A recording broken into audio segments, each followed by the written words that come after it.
Hello and welcome to episode 24. We still have to stop naming the episode numbers, otherwise it will get very repetitive. People will be singing along with it at home. Episode 24 of the Bull and Specs podcast with me, Shane O'Connor, and him, Adrian Lacey. We normally, if you're not caught up with us before, start off by telling you a little bit about some of the things we've done this week, although we've just spent an hour talking off-air, as it were. Yeah. And realised that none of us have done a great deal, have we? It's been a quiet week in Lake Woebegone. Who goes first? I can't remember. Do we toss a coin? I think it's you. No, I think it's you, because the way this goes, if our massive, loyal, worldwide fan base hasn't already worked out, that he who has his photo on, what do you call it, the graphic? Yeah. For a particular edition, he who has his photo goeth first. That's the rule, isn't it? For the wise wizard said, he who haveth his graphic on the YouTube. It has been deemed. Anyway, you sound like you've been drinking, but I know for one that's not really your style. Can I just say this? It could get all a bit giggly because it is a late night recording. It is following an Aston Villa win. So, I mean, anything could. I could take my top off and run around the room. Anything could happen in this. I'd rather you didn't. And we should say we don't want. Well, I don't want to alienate our friends in Leeds who tragically were bereft of. I know nothing about football, but I know that they didn't get as many wickets as Villa. So sadly, sorry about that, Leeds fans. Have we got any friends in Leeds? I don't think we have. I think there's no. Well, we haven't now. Thank you very much. But anyway, I've got to say thank you to my brother who bought me the most fabulous gift. And before we go any further, I have to do this. What do you think of this? Oh wow! Hey? Oh no, I feel immediate envy. I want one of those. We should explain for our loyal audio listeners. Yeah. Those not watching on YouTube, well, you explain. I don't know what to call it exactly. Well, for our loyal audio listeners, maybe I could get an electrical short in this thing for next week, so you can hear it buzzing in the background, a bit like an old neon sign. It is an on-air light, I suppose. Is that the way you describe it? It's basically one of those LED, and it's very clever. It's a sheet of plastic. And the words "on air" are etched out of the sheet of plastic, and it actually changes colour. Look, I can let me just. Oh wow! Look. Even more impressive. Like blue and purple. You can have purple if you want. Is it deep purple? Deep purple, yeah. You can have yellow. You can. I think that's supposed to be white. That one. So I'll leave it on red because it's the least glowy kind of thing. But So my brother sent me that, which he said thought you might like this for your podcast. So. Do you know where he got it? I mean, it's bound to have been made in China, but, I mean, did he get it on Tinternet?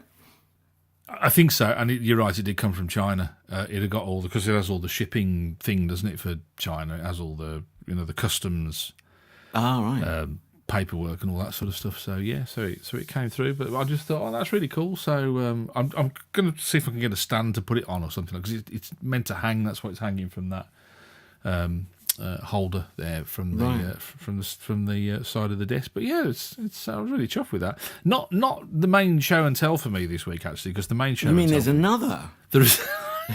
I have, because look out! I've got a gun, and it's actually one of these. What do you call these things? The water hose. In fact, I tried to look the head, it up. Isn't it? Spray head. Spray head. Okay, yeah, a hose spray head gun. At a guess. Trigger thing. And that's probably why I didn't have any luck renewing it, because I couldn't think what to put in on Amazon when I was trying to do it. That's actually that click. That's quite a cool click. Isn't it? That's changing the different settings for. That's a droopy spray. Stop it. That's a quite harsh spray. That's a wide harsh spray. And there's a religious one, which is lettuce spray. Very good, very good. I like it. It needed a punchline. The longer you went on, there was an expectation. The reason, though, that I brought this is because I bought this in August, right? Yeah. And I bought it from. I don't think I'm being disgracing anybody by saying I bought it from B&Q. And you can tell because it's actually got Verve on the side. Though. I don't know if you can actually see that on the camera. It's got Verve on the side, which is their own brand that they don't they make champagne. Verve Clicquot. Oh, you see, that's way over my head. I don't really move in those circles. I just want you to think I move in those circles. I would possibly like to comment on that, but all these champagne parties you go to. But and so I bought the Verve one, and it was under £5. It was the cheapest one, their own brand. Yeah. I bought it in August, and of course I came to use it the other day and found out that underneath the handle here, as it's all come away and it just sprays out the side, so it's unusable. But I've got this dilemma about whether I take it back or not, because my wife says I've got to take it back. She said if you only bought it in August and you haven't used, I've used it about 4 times, and then came to use it and I found out that it's not working. And she said no, take it back. But I don't have the confidence to take it back because I think I'll get there and they'll go, well, you bought our own brand cheap one. What do you expect? Do you know what I mean? Well, no, but this is where my vast knowledge, almost zero, of trading standards, it's got to be fit for the purpose for which it's sold. That's the legal expression, isn't it? How long for? How long has it got to be fit for the purpose? Well, that's the other thing, yeah. It was, wasn't it, until now? So you haven't broken it. Was it? No. Basically, what's happened is that the side has come away. It looks like it's kind of the glue has come unglued or something like that, and all the water came gushing out the side rather than through the nozzle. Gosh, well, there's the 28-day thing, isn't there, which you're way outside of. Yeah. Because as we speak, it's April for people back cataloguing us. And I haven't got the receipt for it for you. Oh, well, yeah, that's a double whammy. But it's Mind obviously you, theirs because it's their own brand. So I'm not going to have bought it from anywhere else, am I? No.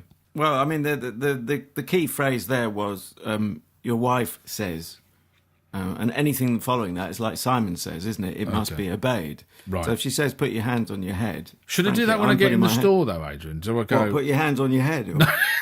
I just did it. Now, I've come here to play a game. Start the music. No. Angelina says. Should I go in? I don't know whether that strengthens or weakens my posture then. If I go in and go, my wife said. I think you should take her with you for reinforcement and moral support. See, she'll just end up taking over. I think I'm better off either sending her in on her own. Yeah. Or this is. I always think this. I think women are much more confident shoppers than men, don't you?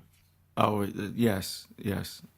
Probably get told off for saying it in this day and age. I don't care. Well, without doubt they are. There's no question about it. You know, I mean, she'll take pants back that she's had for 5 years and go, so come on. Like the gusset's gone on these, and they'll go, oh, all right then. No, but I'm thinking, how on earth did she get away with that?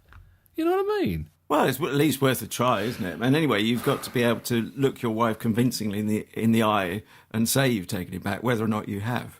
Tell you what, I'll take it back, and next week, B&Q, are you up to the challenge? We'll certainly find out, won't we? Anyway, sorry, I've taken up far too much time. No. What about? Have you got anything to show us that's nice? Well, I've got something organic and limp, which stop it. It's a banana skin. That just happens to be something. I've eaten the banana now. It's quite appealing, isn't it? That. Oh, very good, but close to hand.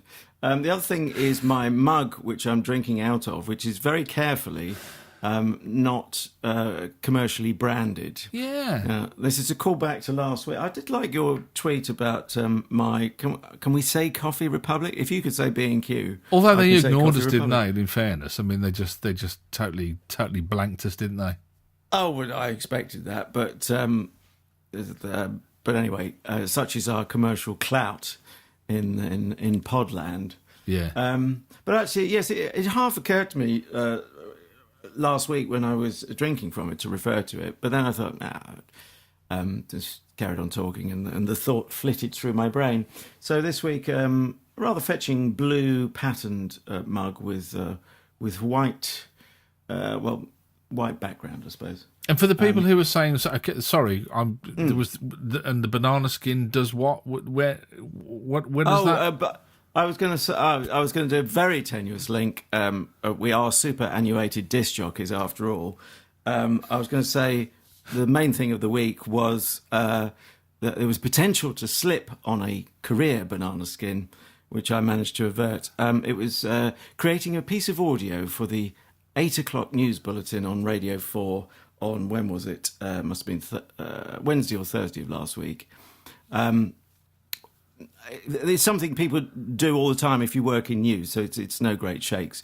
But I don't make pieces for news bulletins normally, and it's the old time thing. But you'll be used to this as a broadcaster yourself. But I quite enjoyed the fact that the news editors of the bulletin, because it's a big show and big numbers and everything. The Bulletin has its own editor. It just looks after the news, and she commissioned, it's not a formal meeting or anything like that. There's no time for that.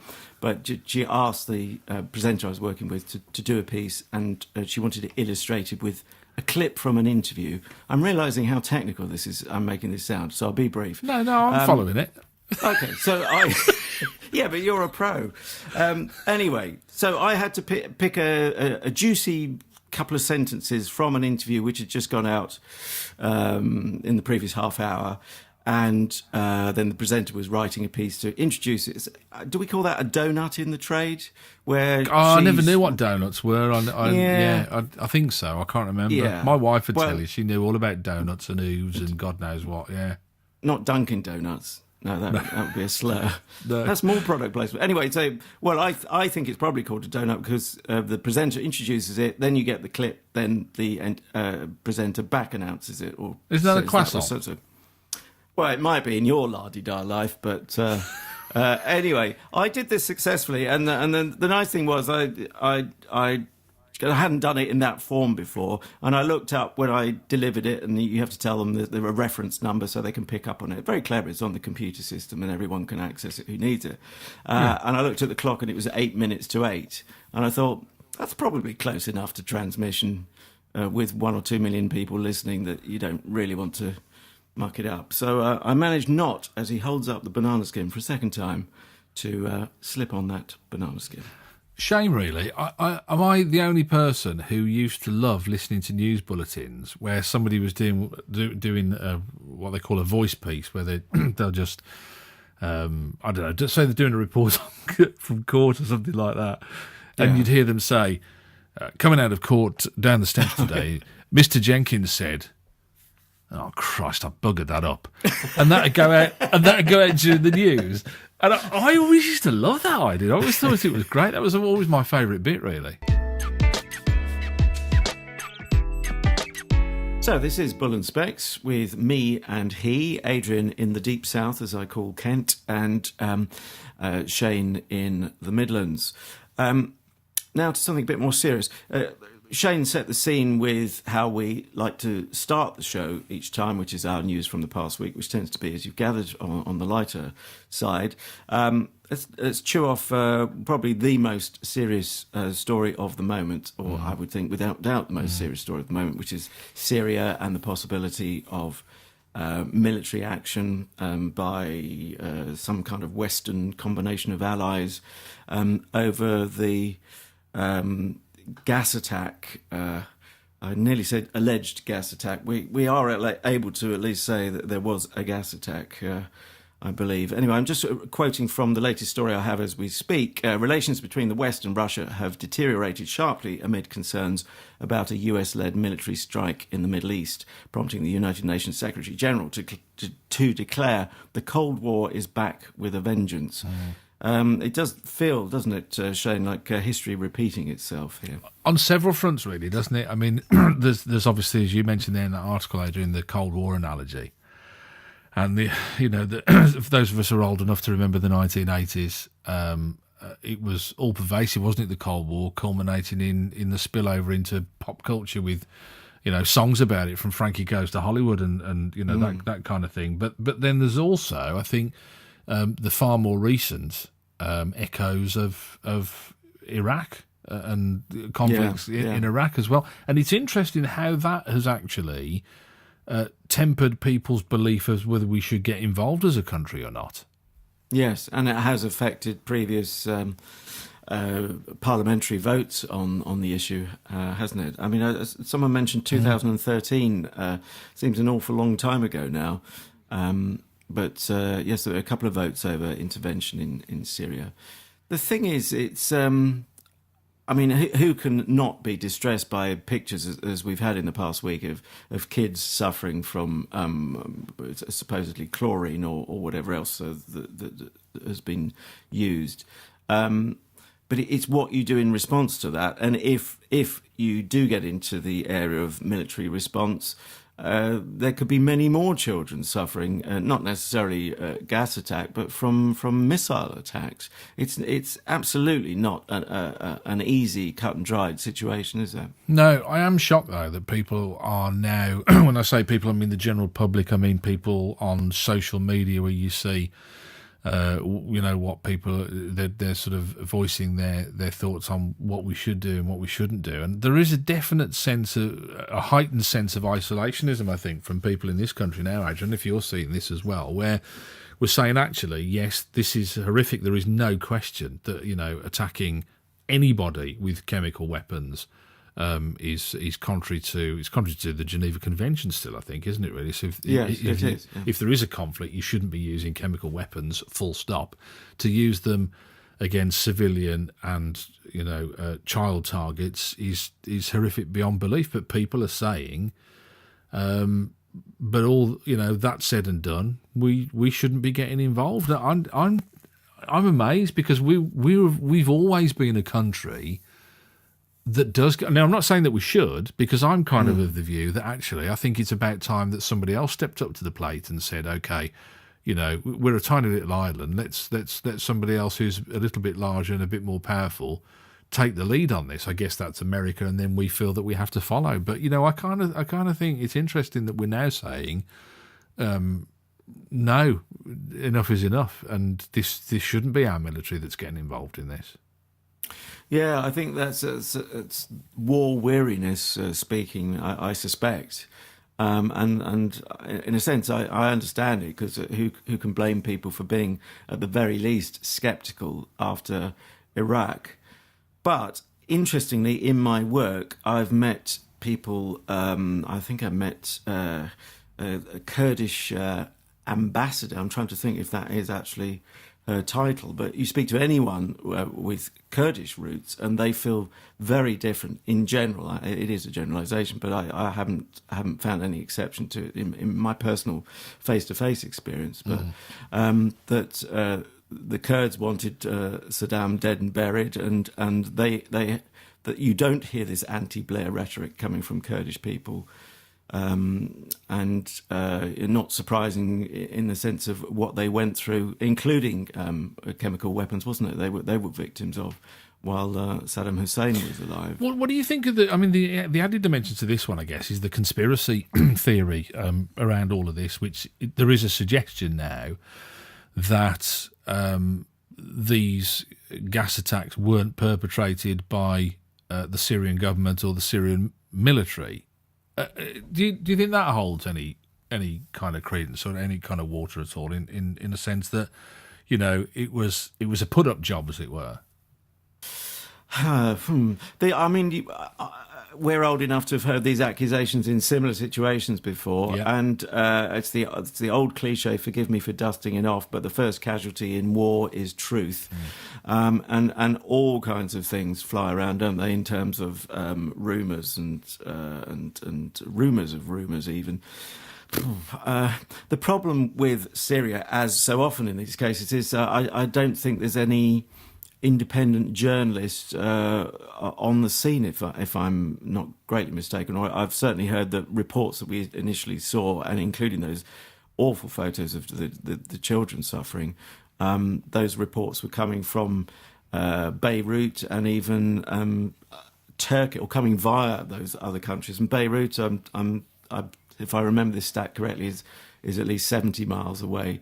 It's like me trying to report on something where you live, and expecting to be accurate in every detail when I'm not on the ground. I'm over 100 miles away. Yeah, so tough, isn't it? But on the other hand, we know how dangerous it is for anyone, obviously by definition, in a war zone. And who could say, would you send a journalist into a war zone? No, well, that's particularly if you're sending him into a war zone where the rules of war or conventional war as we know it are not being observed. I mean, it's even more ridiculous and dangerous, isn't it? Really, in that sense. Yeah. There is another added dimension as well that I think somebody mentioned on Twitter, and I thought actually that was something I hadn't thought of. Is that saying actually. The British Armed Forces are so depleted now because they're being run down because of cuts to funding, that even if we wanted to send in some kind of coherent force, even as part of NATO or some other amalgam like that, then we haven't really got the ability to do any sort of great tactical manoeuvres in terms of boots on the ground. Yeah, we can send planes in, and at huge expense we can fire missiles off and all the rest of it. Russia have already said that whatever missiles you fire, we'll fire back and make sure that we take them out. So you kind of think, is that going to escalate as well? So it's that kind of multi-dimensional, multifaceted. It's much more complicated than Iraq ever seemed to be. Yes. I mean, the key phrase there, I think, or key term you use is multi-dimensional.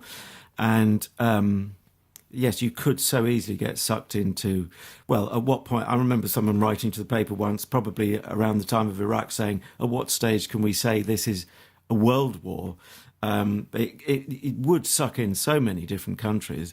On the one hand, you kind of feel safe as a part of, an alliance of Western countries, and we want to think, we're on the side of the angels here. And the more countries that say from the West and democracies that, we'll do our bit as well, you think, that's safety in numbers, as it were. But hang on, you step back from that and think, well, that does get closer and closer to being something you could call a global conflict, or a semi-global conflict, or a conflict with so many different national actors, to use that term, it's in danger of just growing and growing.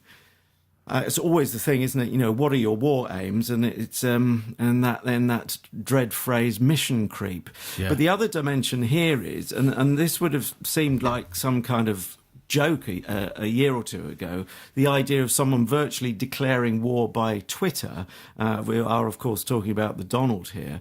And he has, as we record, he has just rode back and said, I never said when we were going to send those shiny, smart missiles he was talking about in his initial tweet. But the very idea that you'd even have someone going to Twitter first, which by its very nature, that is not going through a parliamentary procedure, is it? It's ludicrous. It's not even that, is it? It's not even. It's not. I mean, it's unstable in every sense of the word, isn't it? I mean, it's never mind about whether you're going through procedures or whether you're going through votes or anything like that. It is. I mean, that's what a dictator would do.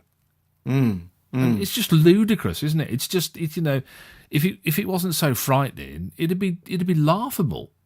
Oh, absolutely, and it would have been a year or two ago, but here we are, and I have to say, it's the kind of premonition I had when Donald Trump came to power. We can only hope it's well, I don't know. I was going to say it's like his wall, but he seems still serious about that. But the idea that he was saying that Mexico will pay for the wall, you kind of think, I can't quite see that happening.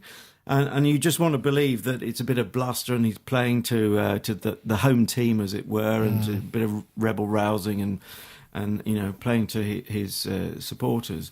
But there's always that suspicion. Hang on, this man is, never mind the nuclear button, his finger just hovering over a smartphone is worrying enough. I mean, back home we're sitting there, we're talking about whether there should be a vote in the House of Commons and all the rest of it. I'm going to stick my neck out now and I'm going to say that as far as I'm concerned, I don't think there should be a vote on it. I don't think it should be something that we should be considering. I don't think we should get involved. It is a dreadful, dreadful situation, but it's not our dreadful situation. And there are times when you have to say, if we could, then fine. But I don't think in these circumstances we can. I don't think we should get involved. I don't think that will be what happens though. I would like to see more jaw as I always would do, and anyone who's in my view remotely rational about these things, at least you take loads of stock, think not once, twice, but many times before getting into anything military in terms of response. But it is international law, the Geneva Convention, being flouted before our very eyes, literally. But sometimes the wiser thing to do is to take that on the chin and think, well, what other ways, what other pressures can we bring to bear short of military action. So, I'm certainly at that stage now. And I take your point about, as a military nation, I can't see us doing anything unilaterally anyway, with our forces depleted as they are, and just not a good thing to do anyway, I think. The saddest thing is that I think by the time a week has elapsed and we get back to be talking again, I think this story will have developed and twisted and turned, don't you think? It's unfortunately got much too much life in it to end here. I fear so, and just as a payoff, I referred earlier to being on the side of the angels, but I'm pretty sure I've read that Britain, probably pre-Geneva Convention, was involved in chemical weapons, using chemical weapons, and of course we have a history as an empire, and empires generally don't wear kid gloves and tread delicately and nicely with everyone. So, we've got to watch our own history and be careful not to be too hypocritical. But that's not to say nations can't change and the democratic process and the world's moved on. That is 100 years ago or so. But yes, fingers crossed. But yes, there is that fear that we might have grounds for greater pessimism. You're listening to the Bull and Specs podcast with Shane O'Connor and Adrian Lacey. Our final story this time around is, well, I don't need to be worried about this one for you, Adrian, actually. A study of 500,000 people. That's a hell of a sample size, isn't it? That's huge. Over 6 years, found those who stayed up late had a 10% greater risk of premature death than early risers. Basically, if you work nights, eventually, they are saying, you got more chance of dying of it. I was blown away by this study, but I'm not really quite sure, because you work all over the place, early mornings and late nights. I can't understand how people who work early mornings are better off than people who work late nights.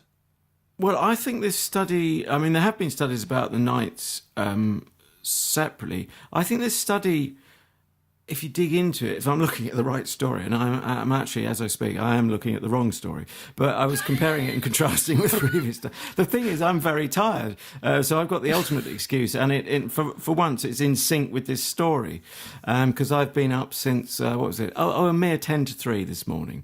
But everyone's got worse stories, and if you try to talk to parents of new babies, that would be you.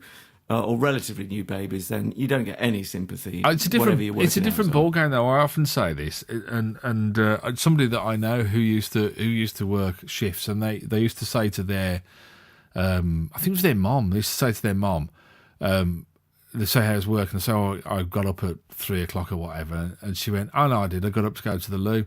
And you think it's not exactly the same thing, is it? It puts you in a mind, doesn't it? So, now, Frank, when he gets up, we have a feed in the middle of the night, 2:30 maybe, something like that.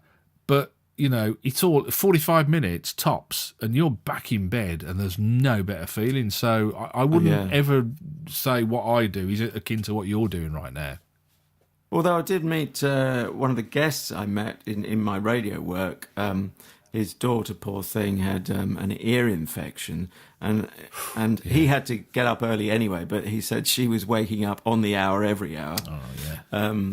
At least he could tune into the latest news bulletin. But yes, that's not nice for either. But I think there's a bit of a subtlety going on with this particular report as well, this research, which I think is saying natural. If people say, I'm naturally an early bird or an early riser, and other people stay up late, so it's not even necessarily just work related, and it's not even necessarily just night shifts, although separate research does say you age faster if you're doing night shifts, and if you're, as it were, I was going to say swinging between day and night and day. I was going to quote Cole Porter for a moment there, but that. It's a good job we can laugh about it, because, well, certainly I'm going to croak early if this research is correct. But I've had a good life. I want it to be known, and it's on camera now.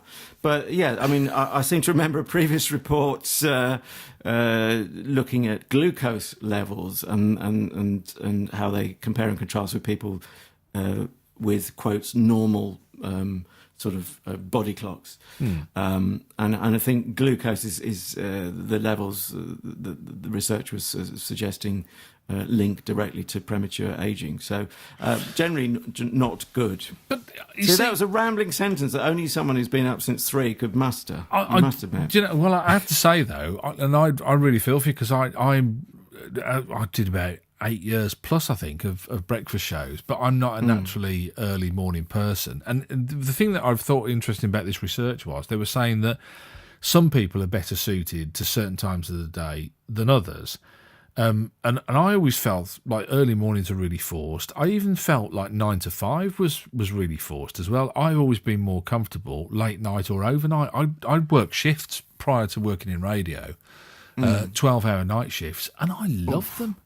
Really? Oh, there's something wrong with you there. Oh, I used to. Do you know what I loved as well was and I was out on the road a lot of the time. So you'd start at 6 o'clock in the evening, and you'd have to put up with rush hour until about 7:30, something like that. Then it started to get a bit quiet, and you have people who were out and about, and the city centres would be quite busy.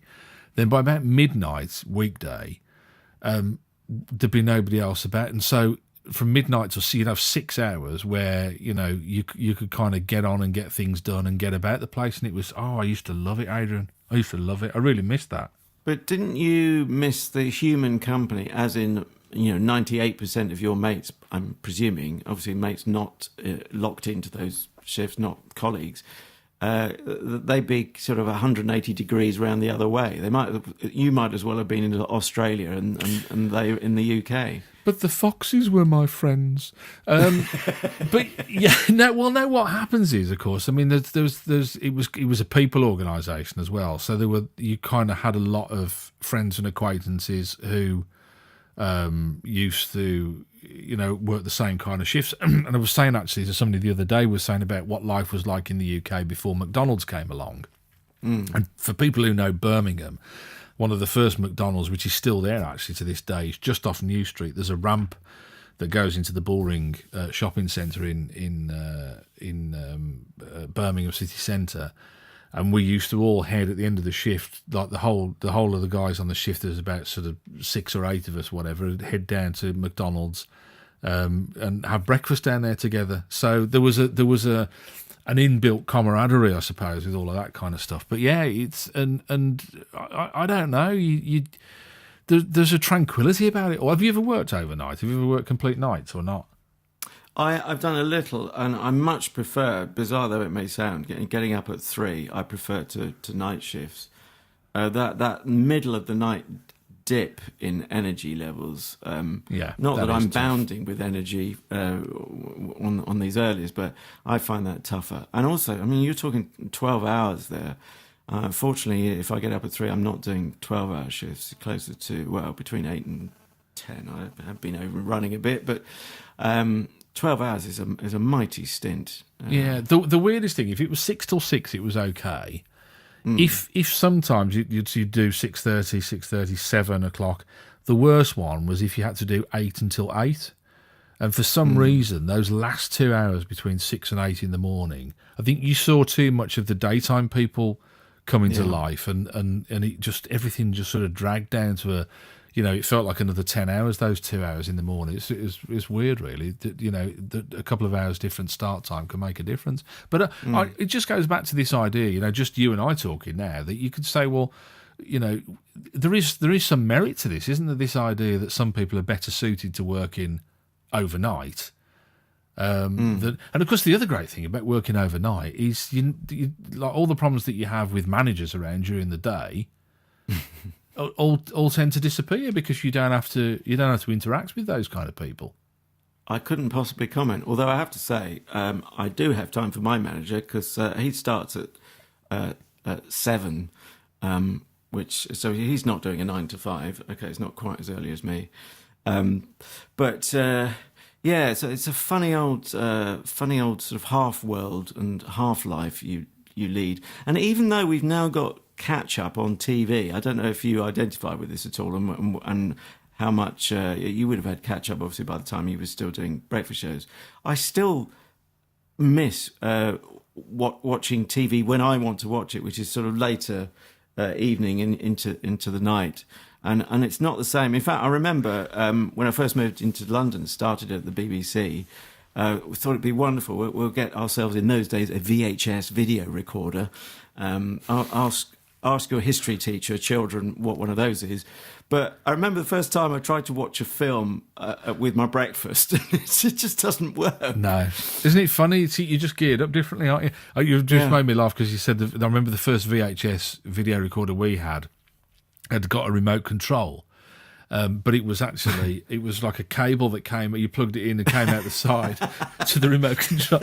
So you could only sit as far away as the cable would allow to use the remote. Someone would trip up on it. Do you remember that? You move that bloody remote control, will you? What's the matter with you? Like the cable had fallen on it. Have you seen any of this research about the sleep cycles and that kind of thing? I was reading somebody's blog the other week where they were saying where they just have power naps or something. Have you seen this thing? I started to read it, then I fell asleep. But no, Craig continues.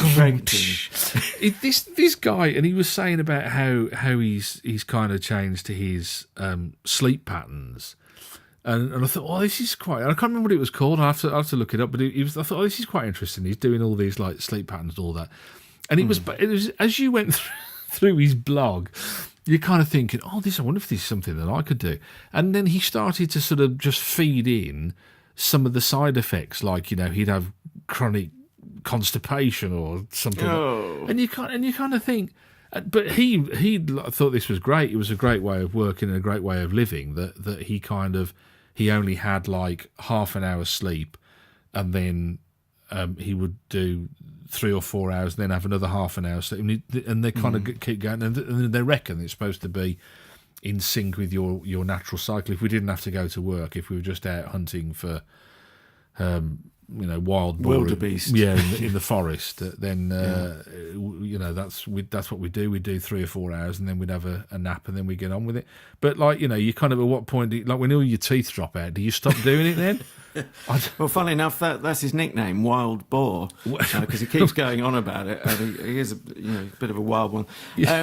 Well, we have to remember, of course, we've only had electric light since Thomas Edison made that possible. Mm-hmm. So there are no such things as night shifts. I wouldn't, maybe a minority, but a very tiny minority of night shifts by candlelight in a pre-industrial age. The other thing is, I have actually read that the Victorians used to sleep in 2 chunks. Have you read that?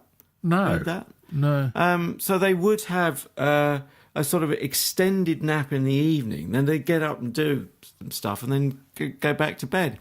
I don't know whether, that was probably fakenews.com I was reading that at, but it sounded like an interesting one, but it's whatever works. And of course, other cultures, hot countries, have their siesta, and I'm all for that, even if we haven't got the hot weather to go with it. Give me a siesta in the afternoon, anytime. Although, having said that, we recently we were in Spain, and we were out of sync with everybody else, and so that we kind of get up late, and then go in the afternoon and go, the shops are closed. What's going on here? So it works well as long as everybody. It's a bit like driving on the left, isn't it? You've all got to do it. You can't just decide to do it if you fancy doing it. No half measures. Yeah. Hey, listen, it's time for bed. You're always the party pooper with you clock watching. Well, consider your party pooped, because that's it. We've run out of time for this. But I'm too tired to carry on anyway. It looks good. Just in case anyone was wondering about whether Adrian's going to make it through to the next podcast, definitely. It's just the one after that we're a bit worried about. I'm not really quite sure. Yeah. Don't forget, if you've enjoyed, subscribe, spread the word. We always say spread the word, don't, because that's word of mouth. You can tell people if you like it. Tell other people you like it, because they might like it as well. And you can like it in the Facebook sense. We're on Twitter as well. I'm at Adrian Lacey with an E01. Adrian Lacey with an E01. I repeated myself since tiredness. And you're it's so good they named it twice. Tiredness. And you're at Shane on Air. I've got to repeat that now, because otherwise you'll say it's unfair. So at Shane on Air on Twitter. And you can catch us in all the usual ways. Don't forget, if you want to see us, as Adrian said, you can see the pictures on YouTube. You can see the audio. You can hear the audio rather on Spreaker and iTunes and Stitcher and iHeartRadio. and you can download or listen on the actual thing itself. Or I'm getting tired now. I think I don't Or really know an what I'm Edison wax cylinder. I thought you were going to go on to talking of Edison. If you're from Victorian times and you're listening, then yeah, that's the best way to do it. I tell you what I'll do for next week. I'm going to go to B&Q. Going back to the start of the show, go to B&Q. We'll see how we get on with my spray thing and see how that transpires as well. So that's my homework for next week. And I'm holding up the banana skin, and we'll see how that's doing next week. What?